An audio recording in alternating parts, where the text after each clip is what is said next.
This video contains minor spoilers for Wotakoi, Love is Hard for Otaku. Now, this isn't the kind of show that loses anything for being spoiled, but I still recommend that you give it a watch before proceeding here. Also, just a heads up, I still have a bit of a cold, so apologies in advance for my nasally, rough voice. I am a nerd. I know this must come as a shock to all of you. I've always seemed so down to earth and rooted in reality as opposed to fiction, but it's true.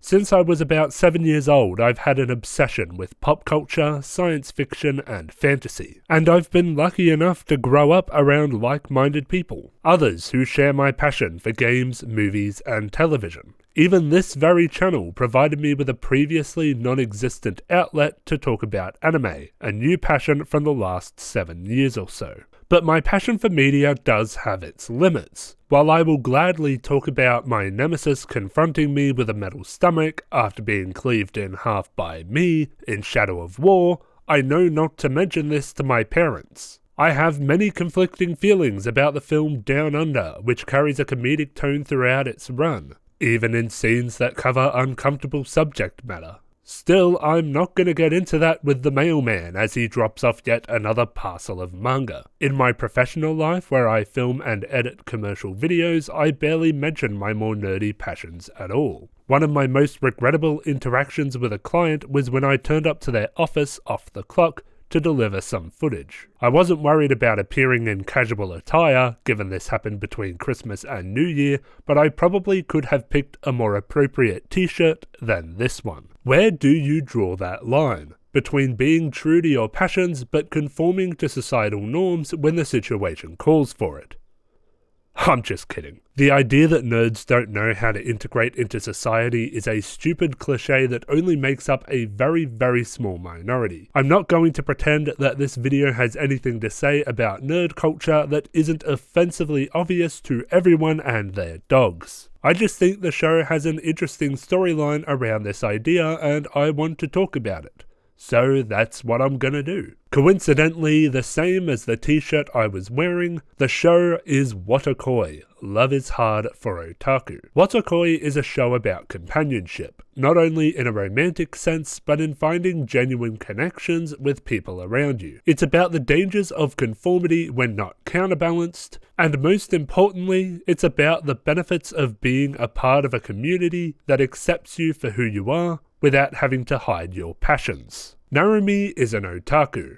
She has a particular fondness for explicit relations between fictional men, but she'll fangirl over just about anything. She begins Wotakoi vowing to keep this passion a secret, as its prior discovery had cost Normie her relationship as well as her reputation among workmates. When this discovery uprooted Normie's life, her solution was to do better at keeping it a secret. While I'm glad that it wasn't to abandon what made her happy, her alternate solution wasn't necessarily a healthy one either. Luckily, she is immediately outed as an otaku by a childhood friend at her new office. After some subtle hints from this exchange, Normie decides to probe one of the witnesses, Hanako, to see if she is also a secret otaku. She expresses that this could be my chance at having an otaku friend like I've always wanted. This sentiment reflects two things: that Normie really has been keeping her passions a secret from everyone until now,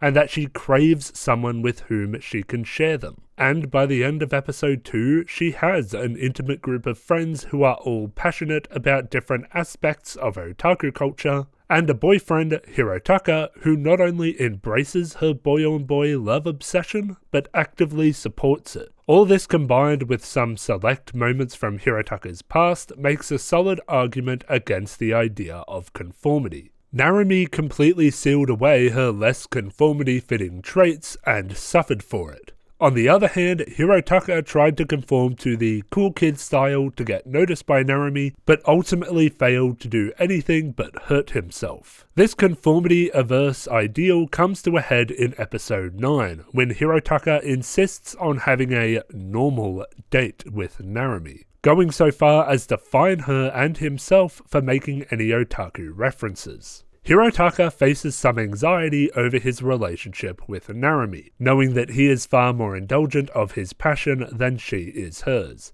that he does not have as much of a filter between his passions and work as Normie does, and that she may one day long for a more conventional relationship. It's this anxiety that gives him the idea to have the normal date. But in the end, it just puts them in a position where they can't talk to each other about the things they want to. This anxiety reaches its climax at the end of the date when Normie says that this isn't working.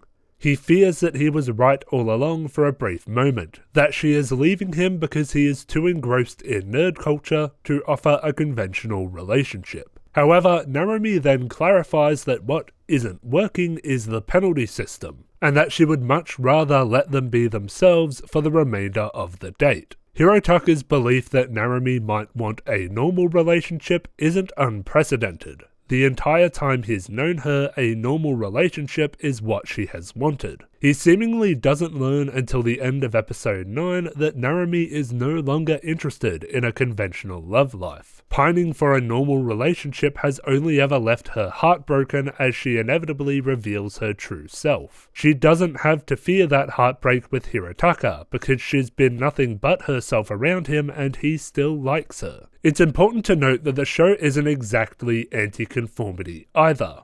All the main cast need to hold down a regular job, and most of them have the social skills to fit in and relate to people who are not a part of their world. While playing handheld games or watching Sailor Moon in the office is accepted, this is only because the characters doing these things are still acting as functional members of their team. What ultimately interests me about Wotakoi is the contrast between how the characters act amongst themselves and how they act around their workplace. It condones leaving yourself without an outlet to indulge your passions socially, but concedes that some level of conformity is necessary to lead a healthy social life. It preaches that a balance is needed between expressing yourself with like-minded people and knowing when to keep a lid on your more obscure passions among a more general crowd. Once again, I am under no illusion that I am genuinely teaching anyone watching this video about conducting themselves.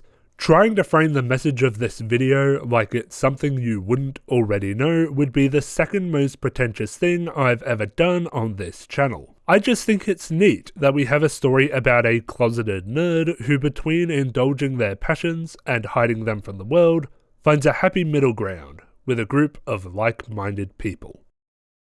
Anyway, that's all from me. I'd like to thank my patrons: Orion Tran, Lars Espen, Data52, Jaman5, Shark, Pixcalibur, Alberto Cruz, Tyler Bennett, Tenka, Jeremy Pashik, Fireclaw, and Soran. If you would like to support my channel further, consider becoming a patron yourself. Thank you all very much for watching, and I will see you next time.